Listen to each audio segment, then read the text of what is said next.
what's up? Welcome back dito sa ating channel dito sa Mobs TV. Alright, so tayo nagbabalik ulit mga babayan at yan ay pag-uusapan natin ang naging mensahe ng ating Pangulong Bongbong Marcos sa kabila nga po ng mga nangyayaring tensyon dyan sa West Philippine Sea. Pinaghahanda na po niya ang AFP sa anumang external threat mga kababayan.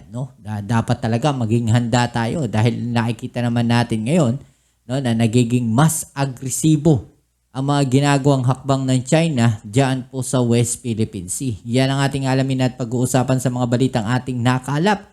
Pero syempre bago ang lahat, inaanyayahan ko po kayong pakisubscribe ang ating channel at pakilike na rin ang ating video ngayon para naman po mas maraming makapanood at maisuggest ito ni YouTube. Maraming salamat sa inyong suporta.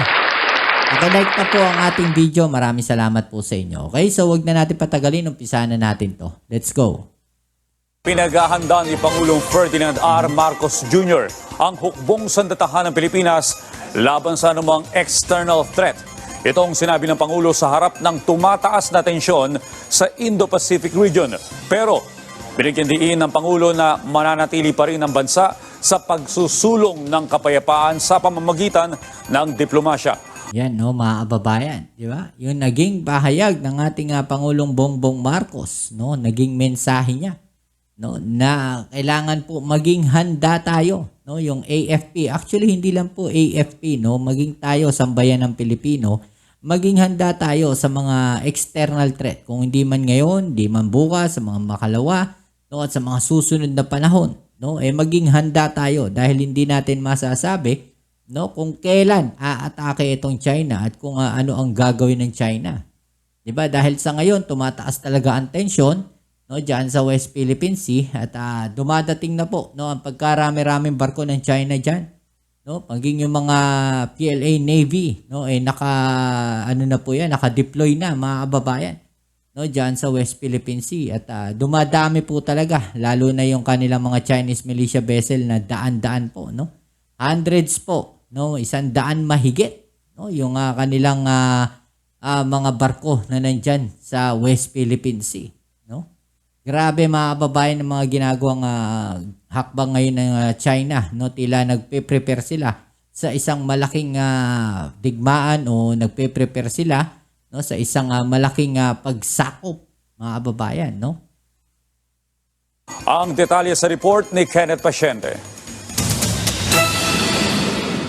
Sa kanyang pagbisita sa 5th Infantry Division ng Philippine Army sa Camp Melchor de la Cruz sa Gamu, Isabela, hinimok ni Pangulong Ferdinand R. Marcos Jr. ang mga sundalo roon na maging handa sa anumang external threat. Sa harap na rin ito ng sumisidhing tensyon sa Indo-Pacific region. Ayon hinimok yung AFP mga kababayan na maging handa po sa anumang external threat. Sa ngayon, sino ba ang nag-i-inflict ng external threat sa atin? Wala tayong ibang pwedeng paghandaan, kundi ang ginagawa po ng China. Sila yung nag-i-inflict ng external threat sa ating bansa. 'Di ba? China lamang po ang ating pinaghahandaan, walang ibang bansa. Sa Pangulo, mas prominente na ang external threat sa bansa at mas nakababahala dahilan anya para mas paigtingin ang paghahanda. Yan, sabi niya dito mga kababayan, and that is why the external threat now has become more pronounced, has become more worrisome, mas nakababahala po, yung external threat. And that is why we have to be prepared. Dapat mas maging handa tayo dahil nga naman mas nakakabahala na yung mga nangyayari o yung mga ginagawang hakbang ng China diyan po sa West Philippine Sea. 'Di ba? Yung paglaki po ng kanilang puwersa diyan ay talaga namang nakakabahala mga kababayan. Yan po ay external threat para sa atin. Lalo na't malapit ang norteng bahagi ng Pilipinas sa Taiwan, kaya hindi maiaalis ang bansa bilang area of interest ng China. Tama. Gayunman, ipinunto ng Pangulo na bagaman hindi nang aangkin ng Pilipinas ng anumang teritoryo, malinaw naman anya ang posisyon ng bansa na hindi nito isusuko ang kahit maliit na bahagi ng teritoryo nito. Yun, diba? Hindi natin isusuko, Hindi natin binabago anything na kahit isang not even 1 inch, mga kababayan. Naninindigan yung ating Pangulong Bongbong Marcos doon sa kanyang binitawang salita no, na not even 1 inch ay isusurrender natin, no, sa mga mananakop na bansa. Ngunit hindi din tayo pwedeng pumayag na kukunin naman yan sa atin. No? Hindi, wala po tayong binabago, mga kababayan. Sinusunod lang po natin yung international ruling, no, ng UNCLOS, na meron tayong territorial waters, no? Nandiyan po yung ating EEZ, no? Pero hindi rin po papayag ang ating pamahalaan na yan po ay basta-basta kukunin ng China. No? Ipaglalaban din po yan ng Pilipinas. No? Sa kahit anong paraan. Di ba? Kahit sa diplomasya. No? Na siya lagi nating ginagawa. Diplomatic protest palagi yung ginagawa ng Pilipinas. Di ba? Kaya naman doon sa ginagawa ng ating gobyerno, dumadami o dumadagsa yung ating mga kakampi. Diba? Hindi kagaya ng mga nakaraang administrasyon, yung ating mga kakampi ay itinataboy po. No? Itinataboy ang Amerika na siyang tumutulong sa atin. Diba? Nagbibigay ng mga barko sa Pilipinas. No, sumusuporta sa ating AFP, no? Pero mga kababayan, may mga administrasyon po na nakaraan, no, na kung saan ay talagang tinutuligsa nila yung Amerika. Diba? Kaya naman nakapwesto itong mga Chinese na to diyan po sa West Philippine Sea. Diba? Nakapwesto sila. No? Kulang na lang, angkinin na nila yung buong West Philippine Sea, no, at ipamigay na yung Pilipinas sa China. Okay? So nawala yung nawala, alam mo yun, nawala yung pagiging makabayan. No, kung ang gugustuhin nila maging probinsya tayo ng China, no? So anong klaseng Pilipino pagka ganon? Yung sinasabi, no, ng mga pro-China na 'yan. 'Di ba? Na mas gusto nilang maging probinsya tayo ng China. Hindi Pilipinong matatawag yung mga 'yan. 'Di ba? Mas gugustuhin nila, no, na maging nasa ilalim tayo ng China. Kagaya yung Taiwan nga di ba? Sinasabi ng China na probinsya ng China, yung Taiwan. Pero pumapalag yung Taiwan. Pero yung Pilipinas, no, gustong maging probinsya ng China. Nakakatawa lang, mga kababayan, di ba? Toryo nito. Kaya hinimok niya ang mga sundalo na pagtuunan din ng pansin ang external threats. Ayan, no? So that is the mission you have before you. Now you have 2 missions. Whereas before it was only internal security. Okay? Dati daw internal security lang, mga kababayan, no, ang mission ng AFP. Okay, so ngayon pati external security kailangan na rin pagtuunan ng AFP.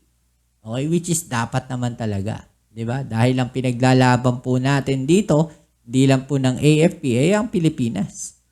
No? Yung teritoryo ng Pilipinas, yan po ang ipinaglalaban natin dito. Muli ring binigyang diin ng punong ehekutibo na mananatiling isusulong ng bansa ang kapayapaan sa rehiyon sa pamamagitan ng diplomasya. Tiniyak pa ng Pangulo na patuloy na isusulong ng pamahalaan ang pagbibigay sa AFP ng mga bagong kagamitan, pasilidad at training para mapalakas pa ang puwersa nito, lalo't kabilang na sa kanilang misyon ngayon ang territorial defense mula sa mga external threat.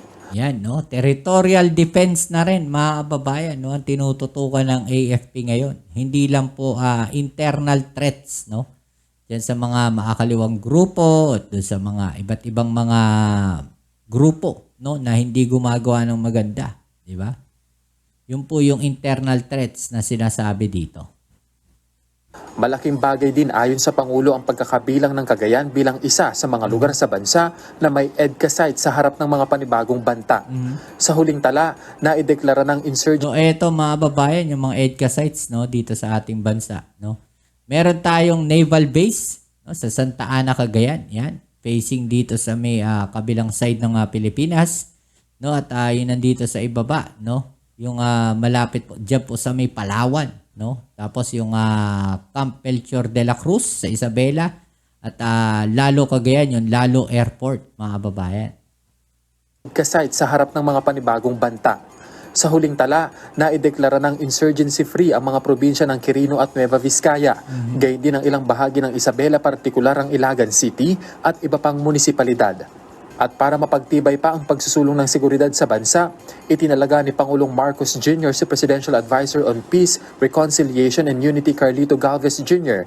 bilang kinatawan ng Pilipinas sa gaganaping Ukraine Peace Summit sa Switzerland. Kamakailan nang bumisita sa bansa si Ukrainian President Volodymyr Zelensky para tiyakin ang pakikibahagi ng Pilipinas sa naturang summit. Yan mga kababayan, no? Makikita natin dito yung mga nagiging inisyatibo ng ating Pangulong Bongbong Marcos, no? Na tumututok dito sa external threat. Okay? No, sa kabila na nakikipag-usap tayo, no, ng mahinahon sa China, 'di ba? Sila yung gumagawa ng malaking threat sa ating bansa, no, ng kaguluhan, nagpapataas ng tensyon diyan sa West Philippine Sea. Kabaligtaran doon po sa kanilang sinasabi. No, ang sinasabi ng China kasi palagi, Pilipinas ang nagpapataas ng tensyon. No? Kabaligtaran po 'yan, no, sa katotohanan na nangyayari ngayon.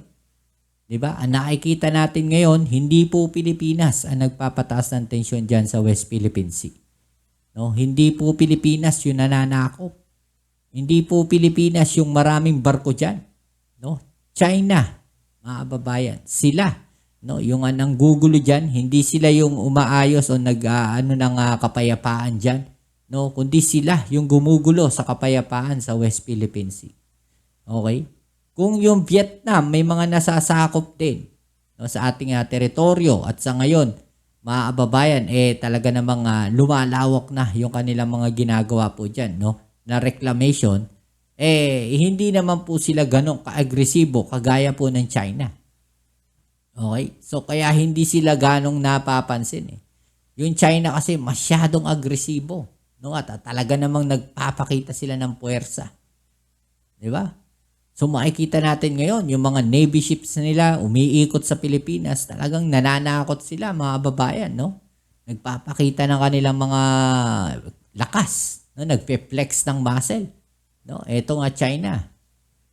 No? Kaya yun yung pinaghahandaan nating Pangulong Bongbong Marcos ngayon. Kayo, anong masasabi ninyo sa mga balita na to?